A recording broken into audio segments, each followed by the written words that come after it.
Entrevista. E a partir de agora eu vou conversar com a Andressa Simeonato, ela que é oncopersonal, professora de educação física, especialista em exercícios para pessoas com câncer e também educadora física hospitalar. Estou muito curiosa para que ela possa compartilhar conosco um pouquinho desse trabalho muito interessante, muito direcionado a essas pessoas que precisam desse incentivo, precisam praticar uma atividade física direcionada, né, com um acompanhamento ali muito de pertinho. Andressa, seja bem-vinda aqui ao Manhã Brasil. Bom dia. Bom dia, Camila. Para mim é um prazer estar aqui falando para a sua audiência, falando para você um pouquinho desse assunto que me motiva diariamente, que faz muita diferença na vida do paciente. Andressa, conta um pouquinho pra gente, né? Como que foi esse momento, né? Você como professora de educação física, em que momento você falou, olha, eu preciso ter esse olhar mais direcionado para esse público e aí sim, né, se especializar como oncopersonal? Foi um momento bem curioso, Camila, porque eu não tinha essa pretensão profissional. Ela caiu no meu colo, uma pessoa que era de uma instituição médica aqui da cidade me convidou para participar da equipe assistencial do ambulatório de oncologia da Unimed Campinas, e eu fui, meio a contragosto, porque eu na época não entendia muito como o exercício poderia ajudar esse paciente, e entrei, comecei a trabalhar, a ver como é que funcionava, e no meu primeiro dia ali dentro, eu entrei num posto quimioterápico e encontrei um aluno meu, que tinha corrido uma meia maratona comigo um final de semana antes. Nossa. Então, nós estávamos numa maratona num sábado e na terça-feira seguinte, ele fazendo um tratamento de um câncer de laringe. Meu Deus. O diagnóstico dele tinha sido dado na segunda-feira, na terça era o primeiro dia dele de quimioterapia e também era o meu primeiro dia na instituição. E aquilo para mim foi muito divino, foi muito simbólico. Eu achei um momento bem providencial mesmo. Eu falei, cara, eu estou no lugar certo, na hora certa. Eu acho que isso não é só uma questão profissional, é uma missão de vida. E fui aprendendo a lidar com todas as demandas de um ambulatório de oncologia e dos aprendizados completamente diferentes, né, daquilo que o professor de educação física aprende na universidade. Uhum. E fui aprendendo, e há 7 anos eu faço isso, graças a Deus, hoje com muito mais tranquilidade, com muito mais prazer mesmo. É verdade. Agora, Andressa, me conta um pouquinho, né? Como que os exercícios podem ajudar na recuperação desse paciente com câncer, né? Esse exercício, ele pode ser feito assim que a pessoa tem esse diagnóstico ou durante o tratamento? Como que isso acontece? A prática de exercícios, ela está dentro de um contínuo da existência humana. Então, ele cabe desde o bebê até o vovô, ou se a gente pensar além dos processos de existência, no processo de paliatividade exclusiva ou de morte. Até o seu último suspiro, o exercício é uma questão de vida ainda. Então, ele pode ser realizado em todos os momentos da vida de um ser humano. A diferença do paciente oncológico é que o exercício é uma vitamina extra para quem está em tratamento. Ele é considerado hoje um medicamento fundamental. É como se fosse uma cápsula que você toma, só que ela não é medicamentosa. Então, não é farmacológica, na verdade. Então, a gente usa o exercício como ferramenta terapêutica para, primeiro, aliviar os sintomas da quimioterapia, depois, reduzir a perda de massa magra, que é muito importante. O seu ouvinte aí tem que pensar que toda vez que a gente perde um pouco de músculo, nós estamos perdendo força. E a força, ela não é a força de empurrar um carro ou de empurrar um móvel, arrastar um móvel em casa, mas é a força de você permanecer em pé, tomando banho, de você levar o garfo até a boca, a força do seu braço para trazer o garfo até a boca, a força de você conseguir levantar e passear com o seu cachorrinho no seu quarteirão. Então, quando a gente tem esse músculo comprometido, essa massa comprometida, a gente gera um super impacto ruim para a vida desse paciente. Além do bom humor e da redução de ansiedade e depressão, a gente tem o exercício servindo como vários potencializadores positivos ao tratamento e redutor de recidiva, de chance da doença voltar e melhora de prognóstico. Então, nós estamos falando de vida. O exercício ele é uma questão na vida do paciente, ele é uma ferramenta fundamental na vida e prognóstico desse paciente. Sim. Agora, Andressa, nossa, que definição importante a gente trazer isso aqui para nossa audiência, dessa importância dessa atividade física. Agora, quais cuidados, quais precauções devem ser tomadas? Porque com certeza você já deve ter tido contato com algum paciente ou algum familiar que chega até você dizendo, olha, ele não queria estar aqui, mas foi orientado que fizesse algo, sabe? Então, quais orientações? Olha, muito interessante essa pergunta, porque às vezes nem é o paciente que não quer se exercitar, às vezes é o familiar, que Ah, desconhece da importância e acaba desencorajando o paciente. Então, isso vira um problema para nós, vira uma barreira, porque o exercício às vezes é recomendado pelo médico, pela equipe, até o paciente quer, mas às vezes a mãe, o pai ou o filho fala: não, melhor ela poupar energia. Inclusive, é o que todo mundo pensa. E a oportunidade que você está me dando de estar aqui e falar sobre isso é exatamente para desmistificar esse conhecimento cultural generalizado de que o exercício não é para paciente oncológico. Mas, gente, vamos lá. O exercício é seguro e eficaz. Pode fazer, todo paciente pode fazer. Andressa, tem algumas ressalvas? Tem. Por isso que precisamos de profissionais capacitados no entorno desse paciente para prescrever aquilo que ele pode realizar para aquele momento de tratamento, tá? uhum. É essencial que os exercícios sejam adaptados às condições clínicas e físicas de todo o paciente. Então, por exemplo, em dia de quimioterapia, eu vou dar um treino muito pesadão para ele? Não, Não. eu vou dar um treino mais leve, mas ele pode treinar mesmo assim. O problema é que as pessoas acham, Camila, que o exercício é uma coisa muito absurda, muito atlética. Ai, vamos correr 42 quilômetros. Ai, vamos agora na rua empurrar pneu. Gente, não. Qualquer movimento de braço, um movimento de perna, um movimento de caminhada de 5 minutos já é uma atividade física. Já é super possível de qualquer pessoa realizar. Então, o exercício é mais simples do que a gente imagina.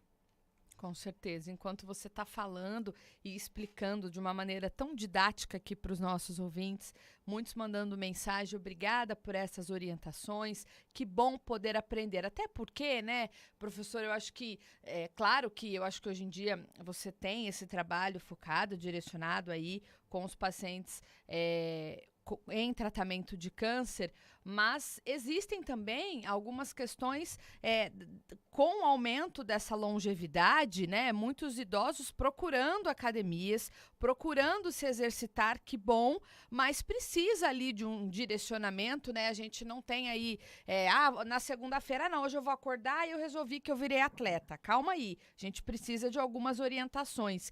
Então, qual que é, né, o papel do profissional de educação física nessa equipe multidisciplinar que atende não só, no seu caso, né, os pacientes oncológicos, mas nessa função também como educadora física hospitalar? Muito bom. A gente tem que pensar que o profissional de educação física, como a gente é reconhecido hoje, antes de ser profissional, ele é professor. Uhum. E todo professor tem uma contribuição ética e moral com a sociedade. A gente precisa, primeiramente, educar o nosso aluno, o nosso paciente. Então, eu sempre recebo essa pessoa que está interessada em começar a fazer exercícios, e até aquelas que não estão, a gente também tem esse papel de motivá-las, de trazê-las e explicar. Falei, olha, o exercício ele é diferente da atividade física. Toda atividade física, todo exercício físico é uma atividade física, mas nem toda atividade física é um exercício. E a gente vai, nossa, mas como assim, né? Todo mundo fala dos dois como se fossem a mesma coisa. E É. tudo bem, o importante é se movimentar. Mas a ideia é que a atividade física é todo tipo de movimentos corporais que você realiza que não tem muita estrutura. Então, por exemplo, Camila, ande esse quarteirão aqui para buscar sua filha na escola. Gente, vamos andar até o parque para pegar o nosso cachorrinho. Vamos agora lavar o quintal. Isso você está movimentando o seu corpo, tá? Uhum. Atividade física. Tá. Se eu chegar e falar assim, Camila, hoje nós vamos fazer aqui uma volta nesse parque. A volta vai durar mais ou menos 45 minutos. Eu quero que você ande aproximadamente uns 200 metros mais forte e uns 100 metros mais devagar. O seu esforço, você tem que conseguir conversar comigo, mas não pode conseguir conversar com muita facilidade, tá bom? Você Tá. vai fazer isso toda segunda, quarta e sexta. que eu fiz? Eu estruturei a atividade. Entendo. Quando ela é organizada e estruturada, é exercício físico. Então, eu, como profissional de educação física e professora, educo o meu aluno a se movimentar. Ele vai ter que se movimentar. Se ele quiser uma coisa mais estruturada, eu, como profissional de educação física, prescrevo. Se ele quiser uma coisa mais atividade física, porque vai fazer em grupo ou não tem condição financeira de pagar por uma prescrição mais específica, a gente orienta a atividade física. E a atividade física é simples, todo mundo que se movimenta, que levanta de manhã, que respira de manhã, pode fazer, porque ela pode começar com 5 minutos, Camila. E já Nossa. faz muita diferença. É isso que as pessoas precisam saber. E não tem como, né, Andressa? O corpo, a gente vive em movimento. A partir do momento em que você vai abrindo mão, não, isso não é pra mim, eu não dou conta. Porque existe a preguiça, não tem como. Tem dia que você fala, nossa, eu não acredito. Que depois de tudo isso, ou já vai muito cedinho, ou muitos alunos que chegam à tarde falam, não, hoje não vai dar. Mas o corpo, conforme você vai, eu acho que o primeiro passo é ir, né? Exato. Porque aí depois o corpo sente falta. Exatamente. São liberados hormônios que fazem a gente se habituar mais ao exercício e ter muito prazer em executá-lo, né? Inclusive, essa é uma grande questão do paciente oncológico. Às vezes ele está, obviamente, naturalmente deprimido por conta de um diagnóstico de uma doença ameaçadora de Claro. morte. Então, quando ele recebe, ele se deprime, é comum, ele fica mais ansioso, não sabe, e agora, como é que vai ser? Então, a gente sempre orienta, olha, faz atividade física, que você vai liberar ocitocina, endorfina, serotonina, que são hormônios do prazer, e vai te dar cada vez mais prazer em viver, em estar. Né? Então, o exercício ele é uma ferramenta que não é só física, ele mexe com o corpo todo. E todo mundo precisa de um momentinho ali para se dedicar a isso e ter esses hormônios liberados, né? É verdade. Uma outra pergunta que eu acho que ela é bem interessante, existe alguma diferença na abordagem quando a gente pensa em exercícios para os tipos de câncer ou o importante é se mexer? O importante é se mexer, eu acho que essa é a premissa básica, tá? Mas agora a gente precisa pensar no paciente, né? Eu trabalho muito com foco centrado no aluno, no meu paciente. Tá. As decisões são compartilhadas, então tudo que eu propor, eu ouço a contrapartida do meu aluno paciente para ver se aquilo faz sentido para ele. A gente só consegue manter um hábito que faz sentido para a gente, Camila. Então eu ouço bastante antes de prescrever. Mas essa diferença existe sim, tá? Cada tipo de câncer exige uma abordagem diferente, porque eu tenho demandas medicamentosas, quimioterápicas e clínicas diferentes. Um paciente em tratamento de câncer de pulmão vai responder ao exercício diferente de uma paciente com câncer de mama, que responde diferente de um paciente com câncer de intestino.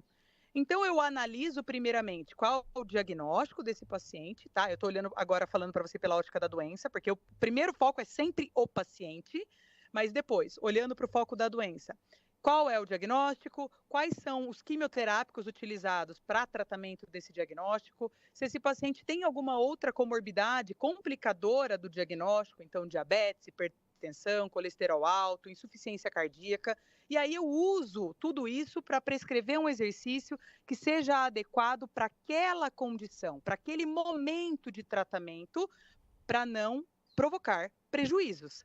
O exercício ele tem que ser um fator de glória para o tratamento, de recuperação, e não de prejuízo. Sim. Agora, a questão, né? Você, eu achei muito interessante o que você falou, né? Antes da gente ser ali um profissional, vocês são professores, né? E eu acho que esse olhar diferenciado, esse olhar mais próximo, mais atento, a probabilidade desses resultados serem mais efetivos é melhor, né, Andressa? Sem dúvida, sem dúvida. A gente precisa trabalhar muito com monitoramento, né, Camila? Eu acho que é uma questão até do profissional de educação física, que dentro dos meus cursos de capacitação para profissionais dessa área, eu sempre abordo. A gente esquece de monitorar o paciente, ou o aluno. A gente passa um treino e seja o que Deus quiser. Não, quando a gente pega na mão a primeira vez, é para ir até o fim, né? Então, e com o paciente oncológico, isso vem muito mais latente, porque a gente realmente caminha até o fim. Ou o fim que não é muito esperado hoje, porque a doença está, graças a Deus, muito mais controlada, a medicina e a farmácia avançaram bastante a ponto de controlar mais a doença e reduzir esse tempo de mortalidade. Então, a Uhum. gente caminha com esse paciente até ou a ordem de morte, que tudo bem, acontece, vai acontecer com todo mundo, ou até hoje, que é o mais comum, esse paciente vira para a gente e fala: Andressa, curei, acabou, e agora? Meu amigo, agora o céu é o limite. Agora vai viver, né? Agora é isso. Agora você pode soltar a minha mão e ir para qualquer outro profissional, fazer o que você quiser, viajar, caminhar, escalada, esquiar. Tudo que você tem sonhos e desejos está agora à sua disposição. É só fazer, né? É. Então, monitorar e dar essa sequência de acompanhamento mesmo, dizendo o que ele é capaz de fazer em cada momento, até ele se recuperar e viver sozinho, cara, é o prazer de trabalhar com isso. É uma alegria. Sim. Tem gente perguntando aqui se tem espaço na sua agenda para os pacientes que não são oncológicos, mas alguém que está nos ouvindo falando assim: gostei, eu preciso me mexer, eu quero fazer atividade física. Tem tempo ainda? Tem, mas agora, hoje à tarde, se quiser. Eu vou. Tô super disponível. A apresentadora nunca vai te mandar mensagem também, tá bom? Ótimo, tô super disponível. A gente nunca desperdiça alguém que já está com passo para virar um super aluno. A gente nunca deixa essa vontade apagar. É A gente verdade. pega, depois a gente administra. Com certeza. Bom, eu sei, né, que é muito importante e eu falo que eu me sinto muito feliz e privilegiada, abençoada, porque a gente tem aqui uma audiência 60 a mais muito qualificada e eles estão todos aqui agradecendo as suas dicas, as suas orientações. Qual seria então a sua mensagem final? Por exemplo, vai que tem alguém em casa que depois desse bate-papo falou: "Tá bom, é para mim, e não tenho nenhum diagnóstico, graças a Deus, eu estou com a saúde em dia e eu vou começar a me mexer." Qual é o primeiro passo, professora? Não subestime o poder do um. Tudo começa com um. É um dia, é um minuto, é uma semana, é uma palavra, é uma vontade, é um passo. Se você colocar esse passo todo dia, e esse um for transformado em 2 amanhã, e no outro dia em 3, e no outro dia em 4, ao final do ano a gente deu 365. Né? E a gente não ia dar 365 se não tivesse começado do 1. É. Então tudo é um. Não subestimem esse poder. Se não puder levantar, fazer um passo, você levanta um braço, levanta um dedo, levanta uma vontade, faz uma proposta e começa. Só vai. A ação sempre determina o sucesso. Com certeza. Adorei. Em breve, eu sei que a sua agenda é disputadíssima, mas quero te receber aqui nos estúdios, porque é bom que todo mundo já vem professor de educação física, todo mundo já se ajusta, sabe? Já arruma uma cadeira, né? Já arruma a postura. Já põe a polaina, põe o tênis, o colã e começa. Já faz um rabo, termina o programa, já vai correr, entendeu? Adoro. É assim. Passa pra gente aqui o seu Instagram, por favor. O meu Instagram é @AndressaSemionato, SEMIONATTO, andressasemionato.personal. Ou se você digitar lá oncopersonal, também vai aparecer o meu. É uma carinha, eu tô de jaleco cor-de-rosa, fica fácil de achar. Andressa, muito obrigada mesmo pela sua disponibilidade. A gente vai conversando e estamos à disposição, porque eu acho que cada vez mais a gente tem que falar de saúde, da importância dessa saúde, como você disse, desse acompanhamento, esse olhar monitorado, isso faz toda a diferença. Parabéns, viu? Obrigada, Camila, eu que agradeço. Obrigada pela audiência, galera. Eu tô por aqui, um grande super beijo e muita atividade física para vocês. Fiquem com Deus. Amém, você também. Beijo, obrigada. Obrigada. Tchau, tchau. É isso, conversamos aí com a Andressa Semionato, oncopersonal, hoje aqui no Manhã Brasil, trazendo essas dicas